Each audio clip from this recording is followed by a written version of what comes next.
Welcome to our பேர் shadow, நான் உங்கள் ஷேடோ. ஸோ எல்லாம் எப்படி இருக்கீங்க? நல்லா இருக்கீங்களா? நானும் நல்லா இருக்கேன். ஸோ இந்த வீடியோ யாருக்கும் பார்த்தீங்கன்னா எனக்கு தான். ஏன்னா நான் ஒரு பொருளுக்காக கிட்டத்தட்ட ஒரு 12 வருஷமா நான் வெயிட் பண்ணேன். அந்த பொருள் எனக்கு கிடைச்சிருக்கு. ஸோ அந்த பொருளுக்கு பின்னாடியே ஒரு 2 விஷயம் இருக்கு. என்னன்னா, ஒரு குட்டி ஸ்டோரி ஒன்று இருக்கு, ரெண்டாவது அது ஒரு பாடம் ஒன்று இருக்கு. ஸோ அந்த பொருள் காமிச்சு நான் என்ன ஏதுங்கிறத நான் உங்களுக்கு சொல்றேன், பார்த்து தெரிஞ்சுக்கோங்க. வேற ரொம்ப பெரிய பொருள்லாம் இல்லை, ஒரு ரிமோட் கார் தான். ஏன்னா சாதாரண ரிமோட் கார் தானே அப்படின்னு நீங்க நினைக்கலாம்.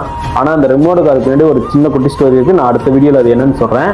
ஸோ இந்த இதில் நான் கற்றுக்கிட்ட ஒரு பாடம் என்னன்னா, நம்ம சின்ன வயசுல, அதாவது நான் 13 வயசுல இந்த காருக்காக நான் ரொம்ப ஏங்கினேன். எங்கள் அப்பாட்ட எவ்வளோ கேட்டேன். அது அந்த சூழ்நிலை எங்கள் அப்பாவை வாங்கி தர முடியலை. ஸோ இன்னைக்கு நான் சம்பாரிச்சு நான் அன்னைக்கு ஷாப்பிங் போகிறப்ப இந்த பொருளை பார்த்தேன்.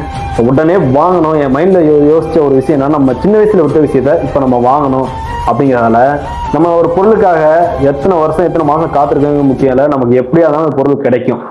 நம்ம ஒரு பொருள் மேலே ஆசைப்பட்டோம்னு வைங்களேன், எத்தனை வருஷம் எத்தனை மாதம் ஆனாலும் அதுக்காக நம்ம காத்திருக்கலாம், தப்பு இல்லை. ஆனால் அது நமக்கு கிடைக்கணும்னு இருந்துச்சுன்னா கண்டிப்பாக ஏதாவது ஒரு ரூபத்தில், ஏன்னா இப்போ எனக்கு இந்த பொருள் கிடைச்சிருக்குன்னா நான் உழைச்சேன். ஸோ நான் ஆசைப்பட்டதுனால இந்த பொருளை நான் வாங்கிட்டேன்.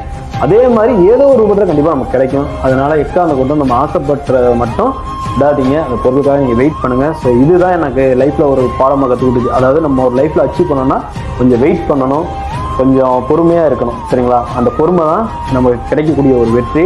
அதாவது முடிஞ்ச அளவு எல்லாம் பொறுமையாக இருங்க. சரிங்களா? லைஃப்பில் கண்டிப்பாக ஒரு இடத்துக்கு போகலாம்.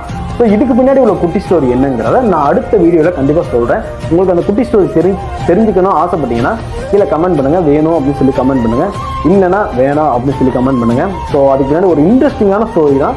ஸோ அதை நான் எடிட்டிங்கோட கொஞ்சம் நிறுத்தி நிதானமாக என்ன ஏதுங்கிறத நான் சொல்கிறேன்.